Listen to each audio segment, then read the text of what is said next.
예, 우리나라 가구 중에 혼자 사는 1인 가구 비율이 31.7%라고 하는 통계가 최근에 나왔습니다. 즉, 세 가구 중에 한 가구는 혼자 사는 가구라는 것이죠. 그 마트나 인터넷 쇼핑몰에는 혼자 사는 사람을 위한 제품이 쏟아져 나오고 있습니다. 심지어 식당에도 혼자 먹는 사람을 위한 테이블을 별도로 마련하고 있기도 합니다. 보통 한 가구를 4명의 가족으로 계산하던 그 시대는 지나갔습니다. 혼자 사는 사람이라고 하면 맨 처음 드는 생각은 외로움, 고독, 그런 것들입니다. 오늘 1절 말씀을 보면 이렇게 기록하고 있습니다. 나는 또 세상에서 벌어지는 온갖 억압을 보았다. 억눌리는 사람들이 눈물을 흘려도 그들을 위로하는 사람이 없다. 억누르는 사람들은 폭력을 휘두르는데 억눌리는 사람들을 위로한 사람이 없다. 그렇습니다. 코로나 전국에 계속되는 그 2년 동안에 정말 힘들어 못 살겠다고 하는 사람들이 참 많이 있습니다. 그러나 아무리 그들이 호소하고 눈물을 흘려도 진정으로 그들을 위로하고 격려하는 사람은 없다고 생각되어집니다. 코로나 때문에 영업하지 못해서 보상해 준다고 법률로 만들더니 실제로 계산을 해보니 4만 원, 5만 원짜리에 해당되는 자영업자들이 부지 기수라고 합니다. 그래서 정말로 분통해 하고 화를 내는 그런 사람들을 많이 보게 됩니다. 빚더미에 앉았다가 결국 견디지 못하고 스스로 목숨을 끊은 사람이 수없이 많습니다. 열악한 노동 환경에서 죽어가는 사람이 날마다 생겨납니다. 아무런 잘못 없이 잘 살던 사람이 갑자기 범죄자로부터 피해를 보고 평생 트라우마를 갖고 살기도 합니다. 그러나 힘든 일을 겪는 사람은 혼자서 견디고 이기고 참으며 사는 길밖에 없습니다. 이렇게 힘들게 사는 사람의 심정을 2절에 잘 표현하고 있습니다. 그래서 나는 아직 살아 숨쉬는 사람보다는 이미 숨이 넘어가 죽은 사람이 더 복되다고 말하였다. 그렇게 말합니다. 이렇게 사는 것보다는 차라리 죽는 것이 더 낫다고 생각합니다. 그렇게 생각하며 힘들게 사는 사람이 참 많습니다. 또 차라리 태어나지 않았다면 더 좋았을 텐데 라고 하는 사람도 있습니다. 3절에 그렇게 말합니다. 아직 태어나지 않아서 세상에서 저질러지는 온갖 못된 일을 못 본 사람이 더 낫다고 하였다. 저도 한때 정말 그런 생각을 하며 살았던 적이 있습니다. 밤에 잠들면서 내일 아침에는 제발 깨어나지 않았으면 참 좋겠다. 그렇게 기도하며 잠들었던 시절도 있었습니다. 어디 저만 그랬겠습니까? 이 설교를 듣는 많은 사람들도 그렇게 힘든 시절이 다 있었을 것으로 생각합니다.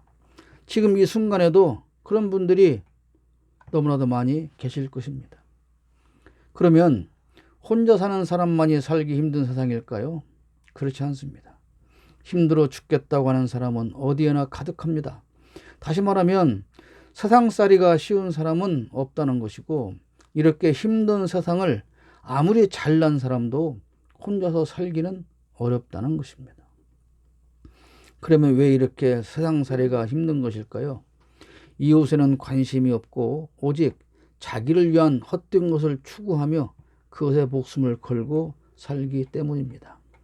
4절 말씀 보면 온갖 노력과 성취는 바로 사람끼리 갖는 경쟁심에서 비롯되는 것임을 나는 깨달았다. 그러나 이 수고도 헛되고 바람을 잡으려는 것 같다. 그렇게 말씀하고 있습니다. 세상 사람 거의 모두가 추구하는 것은 경쟁입니다. 우리가 흔히 선의의 경쟁이라는 말을 씁니다만 정말 선의의 경쟁이 있을까요? 선의의 경쟁이 되려면 최소한 경쟁이 끝난 다음에 진정한 마음으로 이긴 사람을 축하할 수 있어야 합니다. 특히 선의의 경쟁이라는 말을 가장 많이 쓰는 정치 집단이지만 사실 그들이야말로 절대로 선의의 경쟁이 없습니다. 그런데 오늘 본문에서 이런 모든 경쟁은 다 헛된 것이라고 합니다. 그리고 그것은 마치 바람을 잡는 것과 같이 헛된 것이다. 그렇게 말씀합니다. 바람을 잡는 사람이 있을까요? 말도 안 되는 소리죠. 그런데 우리는 날마다 그런 바람을 손에 움켜잡으려고 수단과 방법을 가리지 않는다는 것입니다. 그리고 남보다 더 많은 바람을 움켜서 창고에 그 헛된 것을 쌓으려고 입에 거품을 물고 그렇게 살아간다는 것이죠. 아이가 세상에 태어나면서부터 부모는 그 사랑하는 자식에게 남보다 더 많은 바람을 잡게 하려는 경쟁에 뛰어들도록 부추깁니다. 그리고 아이가 그런 욕심을 보이지 않으면 마치 세상이 다 망한 것처럼, 그 아이의 인생이 끝난 것처럼 한숨을 쉬고 실망하게 되죠. 오늘 이 세상에서 힘들게 사는 사람의 모습을 적나라하게 표현하는 말씀이 8절에 기록되어 있습니다. 한 남자가 있다. 자식도 형제도 없이 혼자 산다. 그러나 그는 쉬지 않고 일만 하면 산다. 그렇게 해서 모은 재산도 그의 눈에는 차지 않는다. 그러면서도 그는 가끔 어찌하여 나는 즐기지도 못하고 사는가? 도대체 내가 누구 때문에 이 수고를 하는가 하고 말하니 그의 수고도 헛되고 부질없는 일이다. 그렇게 말씀하고 있어요. 돈 벌고 경쟁하느라고 가정도 꾸리지 못하고 혼자 삽니다. 오늘 그렇게 사는 청춘들이 얼마나 많은지 그것이 사회 문제가 되고 있지 않습니까? 그렇게 혼자 살면서 남들처럼 놀지도 않고 오직 돈 벌고 성공하는 일에만 몰두하느라고 친구도 없고 이웃도 없이 그저 그렇게 일만 하고 살아왔습니다. 그런데 어느 날 그렇게 살아온 자기의 삶을 문득 뒤돌아보니 모든 것이 다 헛되다고 하는 사실을 깨닫게 된다는 것이죠. 오직 돈 버는 일에만 몰두하느라고 가정도 꾸리지 못해서 아내도 자식도 가족도 없이 외로운 삶을 살며 번 돈을 쓰지도 않고 차곡차곡 저축해서 모았습니다. 자기 돈 쓰기 싫어서 누가 밥 사주면 한 끼 얻어먹으면 나도 그 사람 밥을 사줘야 되니까 그렇게 하지 않고 돈을 아끼려고 누가 밥 사준다고 해도 그저 혼자서 외로운 밥을 먹었습니다. 그런데 이제 보니 그렇게 생명처럼 아끼며 모아둔 돈도 별 의미가 없다는 것입니다. 더구나 자기가 죽고 나면 그 돈을 누가 쓸지도 모릅니다. 즐기지도 못하고 그렇게 벌어둔 돈을 쓸 자식도 없습니다. 뒤돌아보니 그저 모든 것이 다 헛되기만 합니다. 그렇게 인생의 거의 모두를 헛되게 보내고 나서야 뒤를 돌아보며 비로소 깨닫는 것이 있습니다. 그것이 뭐냐? 혼자보다는 둘이 살아야 한다는 사실이라는 말이죠. 그래서 9절과 10절에 그렇게 말씀하고 있죠. 혼자보다는 둘이 더 낫다. 두 사람이 함께 일할 때에 더 좋은 결과를 얻을 수 있기 때문이다. 그 가운데 하나가 넘어지면 다른 한 사람이 자기의 동무를 일으켜줄 수 있다. 그러나 혼자 가다가 넘어지면 딱하게도 일으켜줄 사람이 없다. 그렇게 말씀하고 있습니다. 제가 모든 목회 생활을 정리하고 낙향에서 혼자 인력시장을 다닐 때 가장 두려웠던 것이 바로 나 혼자라는 사실이었습니다. 일을 할 때는 동료들과 더불어서 함께 일을 하지만 그 일을 마치고 이제 집에 들어갔을 때는 그 어둡고 긴 밤을 혼자서 보내야 한다는 사실이 참으로 두려웠습니다. 혼자보다는 둘이 낫다는 말씀은 계속됩니다. 둘이 누우면 따뜻하지만 혼자서는 그렇지 않습니다.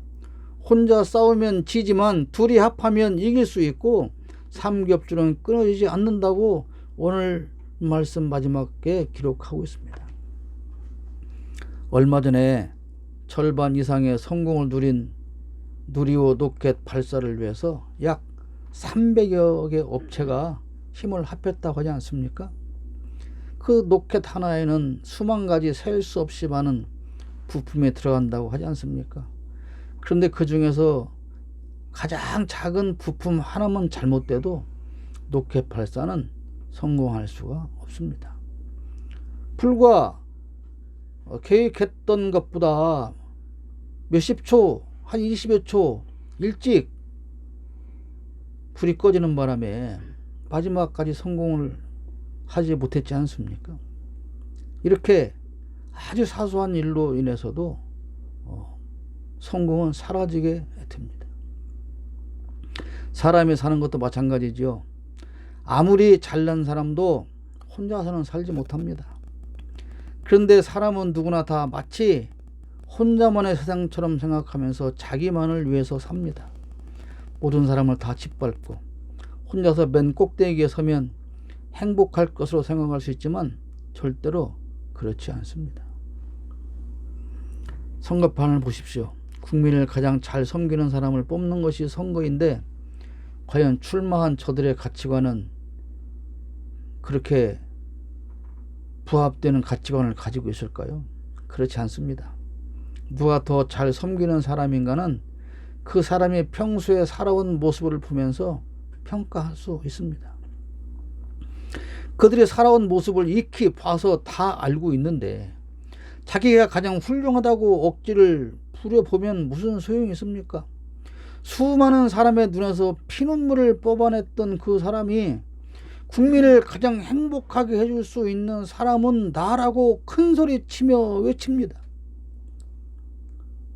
정말 자기를 모르는 것인지 양심이 없는 것인지 그렇게 말하면 속을 거라고 생각을 하는 것인지 우리는 참 이해하기 힘듭니다. 서로가 낮아지거나 자신을 희생하려고 경쟁하는 사람이 있을까요? 그렇지 않습니다. 경쟁하는 이유는 오직 한 가지입니다. 우리 초대교회 역사를 보면 그때는 서로 노회장을 안 하려고 어른들을 들어 제발 노회장 좀 해주세요. 내가 무슨 그런 능력이 있습니까? 나보다 더 훌륭한 저 아무개 목사님 해야죠. 다 그렇게 양보했다고 하는 거 아닙니까? 총회장을 해야 되는데 제일 덕망 있는 목사님한테 가서 총회장을 맡아달라고 후배들이 가서 사정을 해도 아니야, 나보다는 더 훌륭한 목사님이 총회를 이끌어 가야지. 그랬던 시절이 있는데 지금은 어떻습니까? 내가 가장 잘났으니까 노회장은 내가 해야 돼. 내가 가장 훌륭한 목사야. 그러니 내가 총회장 해야지. 나 말고 누가 해 감히. 그러면서 선거판을 만들고 심지어는 돈을 뿌리고 몇 억씩을 뿌리고 그런 것이 어디에서 일어나요? 교회에서 일어나고 있습니다. 경쟁하는 이유는 서로가 더 낮아지거나 더 자신을 희생하고 섬기려고 하는 것이 아니라 오직 경쟁을 해서 내가 그 어떤 사람들보다 위에 서야 한다는 이유 때문입니다. 그것을 성공이라고 생각하기 때문입니다. 내가 경쟁하는 그 사람보다 위에 서는 것이 경쟁하는 이유입니다. 그런데 아이가 세상에 태어나는 그 순간부터 이 아이가 경쟁해야 할 사람이 한두 명이 아닙니다. 대강 우리나라에서 한 해에 태어나는 아이가 30만 명쯤 된다고 합니다. 같은 해에 태어난 아이가 30만 명이라면 나 말고 29만 9,999명을 이겨야죠.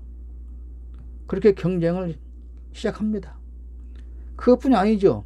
세계에서 태어난 모든 동년배와 경쟁해야 하고 사실은 지구상의 모든 사람들과 경쟁해서 세계 제일이 되려고 경쟁을 합니다. 이렇게 세계 제일의 경쟁에서 이기려면 가장 먼저 누굴 이겨야 됩니까? 내 옆에 가장 가까이 있는 가장 친한 친구부터 먼저 이겨야 합니다. 아이가 엄마, 아빠 나에게 친한 친구가 생겼어요. 그 친구를 사귀게 됐어요. 그러면 엄마 아빠가 뭐라고 그래요? 그래? 잘했어. 근데 공부는 누가 더 잘해? 네가 더 공부 잘해? 걔보다 공부 못해? 그리고 그 부모님은 뭐 하신대? 직업은 뭐야? 그 친구네는 아파트 살아? 아파트 몇 평짜리 살아? 그렇게 물어보죠. 그리고 그 부모님은 대학 나오셨겠지? 어느 대학 나오셨대? 아이가 그것을 다 설명하기도 전에 부모는 비교를 시작하는 거죠. 저 아이의 부모보다 내가 더 나을까? 내가 뒤처지지 않을까? 이렇게 비교를 시작하고 그 이야기를 듣는 중에 아, 별거 아니네. 들어보니 별거 아니구나. 그러면 부모가 안도의 한숨을 쉬며 표정이 밝아집니다. 그러나 그 반대라고 느끼면 그 친구에 대해서 별로 후회적으로 판단해 주지 않습니다. 그리고 심리적으로 심기가 불편해집니다. 아, 그 친구 그렇게 뭐 훌륭한 친구도 아니구만. 그렇게 깎아내려고 애를 쓰는 것이 보통이죠. 그렇습니다. 혼자서는 살기 힘든 세상이고 넘어지면 손잡아 일으켜줄 친구가 있어야 합니다. 그런데 그 친구는 아마도 가장 가까이 있는 사람일 것인데 그 아이들은 자라면서 가장 가까워야 할 그 친구를 경쟁 상대로 알게 됩니다. 그리고 그에게 지지 않으려고 애를 씁니다. 가장 가까운 친구에게 지면 부모로부터 더 큰 꾸중과 비난을 들어야 합니다. 너 왜 이렇게 시험을 잘 못 봤어? 왜 성적이 이 모양이야? 그러면 너랑 가장 친하다는 그 친구는 성적이 어때? 네가 걔보다 더 잘 나왔어? 그러지 않습니까? 그러니 친구가 없어요. 친구가 없는 건 당연한 일입니다. 아이들이 밖에 나가서 놉니까? 그렇지 않아요. 넘어지면 손잡아 일으켜줘야 할 친구가 내가 무너뜨려야 할 경쟁 상대 1호로 바뀌어 버리는 것입니다. 어느 친구가 혹시 여행이라도 가자고 그렇게 하면, 그래서 부모에게 허락을 요청하면 부모가 아, 그래, 그 훌륭한 친구니까 잘 다녀와, 그렇게 말하는 부모가 몇이나 있습니까? 야, 넌 정신이 있어 없어? 공부해야지. 무슨 소리야. 걔가 너보다 공부 잘하는 걔가 놀러 다닐 때 너도 같이 놀면 네가 어떻게 쟤를 이길 수 있어? 어? 정신 안 차리냐? 걔가 놀러 다닐 때 너는 공부를 해야 네가 쟤를 이길 수 있는 거 아니야? 이 바보야. 모든 부모가 거의 대부분 그렇게 말하지 않습니까? 그렇게 어린 시절을 보내고 대학에 갑니다. 그런 경쟁을 뚫고 대학에 가서 보니 대학생으로서의 무슨 낭만이 어디 있습니까? 캠퍼스의 낭만, 감성, 그런 걸 따져볼 여유도 없죠. 왜 그렇습니까? 모두가 다 경쟁자들로 드글드글 하는데 어떻게 그런 낭만을 즐길 수가 있습니까? 저들을 다 제치고 나는 취업해야 합니다. 그렇게 취직을 하면 그러면 회사에서는 그야말로 인생에 즐거움이 있습니까? 그렇지 않죠. 그렇게 힘들게 취직을 했는데 이제부터 그야말로 인생의 모든 즐거움은 다 그나마 있던 것도 버려야 됩니다. 그리고 죽기 살기로 경쟁하는 사람만이 직장에서도 살아남고 인정받게 되지요. 내가 넘어지고 실패하면 누가 와서 내 손을 잡아 일으켜 주지 않습니다. 오히려 뒤에 숨어서 아, 저 친구 넘어졌네. 이 판에 아주 일어나지 못하도록 가서 밟아버려야지 라고 생각하는 것이 우리가 살고 있는 세상입니다. 그가 일어나지 못하기를 기도하죠. 그리고 경쟁자 한 사람이 사라진 것을 기뻐합니다. 그것이 뭐예요? 바로 오징어 게임입니다. 오징어 게임 다 보셨습니까? 세계적으로 인기를 끈 영화 기생충이나 드라마 오징어 게임이나 그것들이 인기를 끌고 있다지만 다 보십시오. 사실은 참으로 슬프고 아프고 고통스러운 이야기입니다. 사람들이 그것을 보고 빠져드는 이유는 요즘 내가 사는 세상의 모습을 너무나도 잘 표현해 주고 있기 때문에 그렇습니다. 어쩌면 나만 저렇게 사는 것이 아니구나. 그래서 위로를 받는지도 모르죠. 내가 살기 위해서, 내가 다른 사람의 돈까지 차지하기 위해서 그래서 기필코 남을 죽여야만 하는 세상, 그것은 사람 사는 세상이 아닙니다. 그러므로 기생충이나 오징어 게임에서 말하는 그런 사회는 절대로 만들어지면 안 되는 것이죠. 그런데 우리는 자신도 모르게 그 오징어 게임의 현장으로 들어가게 된다는 겁니다. 마치 오징어 게임 드라마의 주인공처럼 말이죠. 절대로 들어가면 안 된다고 생각하지만, 저렇게 살아서는 안 된다고 생각하지만, 나는 지금 그 게임 현장으로 걸어 들어가고 있는 것입니다. 제가 늘 설교할 때마다 한국 교회를 비판합니다.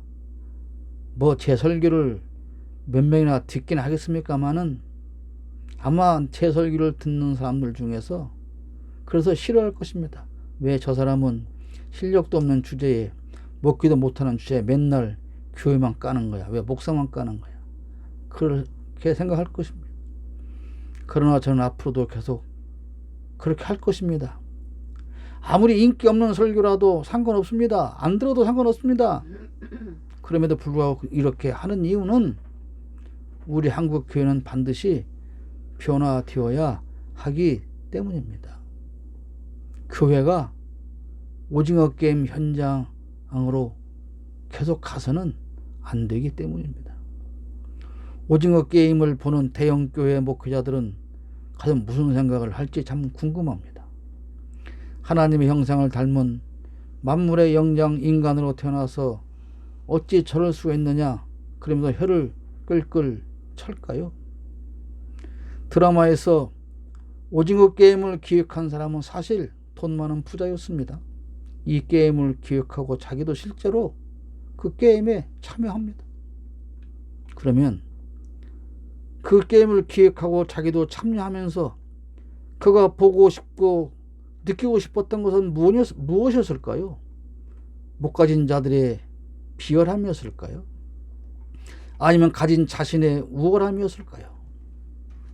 중요한 것은 마지막 우승자가 되어서 총 상금 456억 원을 챙긴 주인공은 절대 행복해하지 않는다는 것입니다. 그 통장에 그 거액이 들어있지만 아는 사람한테 10,000원만 빌려달라고 합니다. 그 통장이 예치되어 있는 은행에 간부가 찾아와서 선물 사들고 와서 머리를 숙이는데 그 사람한테 대단히 미안하지만 돈이 있으면 10,000원만 빌려달라고 합니다. 오징어 게임 안에 우리 자신을 넣어놓고 본다면 과연 우리는 지금 어떤 배역을 맡은 사람일까요? 제대로 싸워보지도 못하고 초반에 첫 번째 게임 무궁화꽃이 피었습니다 하다가 허망하게 죽은 그 사람들일까요? 그 어려운 환경에서도 남을 위해 제 목숨을 버리는 사람들, 탈북한 소녀의 사정을 듣고 전과자인 그 다른 참여자가 친구를 위해서 자기를 희생하는 그런 사람일까요? 끝까지 남을 죽이고 악다구니를 쓰며 마지막 남은 1인자가 되려고 하지만 비겁하게 죽는 사람들 중에 나는 끼어 있을까요? 아니면 그 게임의 기획자일까요? 오징어 게임에서 나는 과연 누구일까요? 여러분, 오징어 게임 현장은 어디입니까? 그렇습니다. 세상입니다.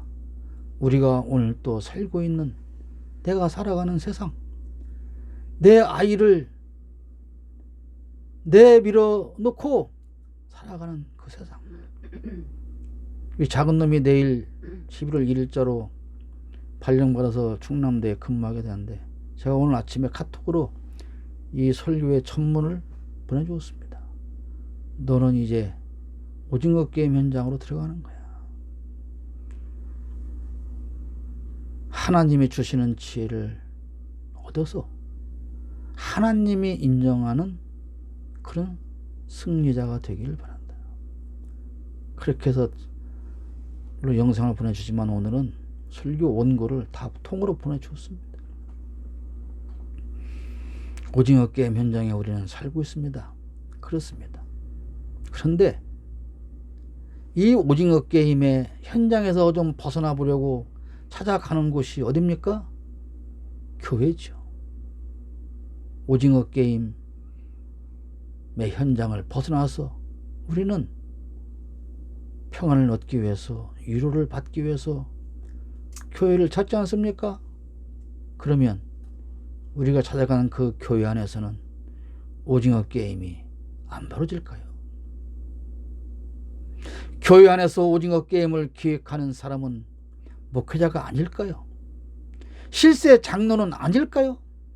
교회 안에서의 오징어 게임은 수없이 기획되고 진행되고 있습니다. 물론 모든 교회 다 그런 것은 아니죠. 은연중에 교회는 성도를 오징어 게임의 최종 승자가 되어 보라고 부추깁니다.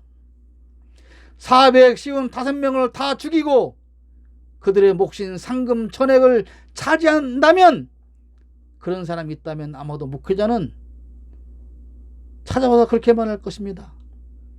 하나님의 은혜가 넘치는군요. 당신은 정말로 큰 복을 받은 사람입니다. 특별한 하나님의 사랑을 받은 사람입니다. 그러므로 아낌없이 헌금을 많이 하십시오 라고 하지 않을까요? 이렇게 말하는 제가 심할까요? 아니, 어쩌면 교인들을 상대로 자신이 최종 오징어 게임의 승리자가 되기를 꿈꾸는 목회자가 아닐까요? 그런 장로가 아닐까요? 오징어 게임에서는 사실 자기들이 규칙을 만들어 놓고 사람들을 무차별적으로 죽입니다. 진 사람은 죽습니다. 게임에서 진 사람은 변명도 항변도 할 기회조차 없이 그 자리에서 죽습니다. 그런데 아이러니한 것은 그 게임을 만들어 놓고 진행해가는 그들이 주장하는 것이 공정과 평등한 게임입니다. 우리는 공정하고 평등한 게임을 원한다. 그러므로 이 룰을 어기는 사람은 탈락한다. 그 탈락은 죽음이다. 그들이 말하는 공정과 평등은 무엇입니까? 자기들이 만들어 놓은 공정과 평등한 룰 때문에 사람이 죽는데 그들은 그것이 공정하다고 외칩니다. 여러분, 교회 안에서 지켜야 할 규칙은 과연 공정하고 평등한 것일까요? 교회 안에 오징어 게임 현장에서 마지막까지 내 손을 잡아 일으켜줄 친구는 여러분에게 있습니까? 그러면 나는 또 누구에게 그런 친구가 되어 있습니까? 여러분의 삶을 뒤돌아보십시오. 그리고 모든 것이 헛되다고 느낀다면 이제부터라도 그 삶에서 돌아서야 합니다. 그리고 내 옆에서 넘어진 자를 찾아 봐야 합니다. 그리고 그의 손을 잡고 일으켜 주어야 합니다. 왜냐하면 그 넘어진 나의 손을 예수님께서 잡아 일으켜 주고 나의 진정한 친구가 되어 주셨기 때문이고, 그 예수께서 나의 구주이시기 때문에, 나는 그분의 제자이기 때문에, 그 예수님처럼 나는 오늘 내 바로 옆에서 넘어진 친구의 손을 잡아 이끌어 주어야 합니다. 오징어 게임의 현장에서 내가 살기 위해서 내 이웃을 수없이 죽일 수밖에 없는 이 오징어 게임의 현장에서 내 손을 잡아 일으켜 줄 친구는 오직 예수 그리스도 그분뿐입니다. 그리고 나는 누군가 넘어진 그 사람을 위해서 이제 예수를 닮는 그런 한 사람의 친구가 되어야 할 것입니다.